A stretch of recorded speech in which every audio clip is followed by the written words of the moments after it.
அதிமுகவில் இணைந்து வரும் மாற்றுக் கட்சியினர் வேப்பனஹள்ளி தொகுதியில் மீண்டும் களமிறங்கி தொகுதியை தக்க வைக்கிறாரா KP முனுசாமி?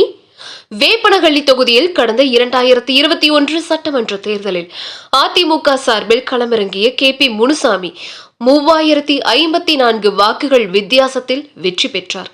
குறைந்த வாக்குகளை வித்தியாசம் என்கிற நிலையில் மீண்டும் இதே தொகுதியில் KP முனுசாமி போட்டியிடுவது உறுதியாகியுள்ளது. கடந்த தேர்தலில் பெற்ற வாக்கு வித்தியாசத்தை விட கூடுதலாக பெற திட்டமிட்டு பணியாற்றி வருகிறார். அதிமுகவினரும் அதற்கான பணிகளை தொடங்கிவிட்டு தீவிரமாக செயல்பட்டு வரும் நிலையில் தினம்தோறும் திமுக, தவேக, பாமக உள்ளிட்ட அமைப்பினர் தொடர்ச்சியாக KP முனுசாமி முன்னிலையில் அதிமுகவில் இணைந்து வருவதால் வேப்பனஹள்ளி தொகுதியை அதிமுக தக்க வைக்கும் என்றே எதிர்பார்க்கப்படுகிறது.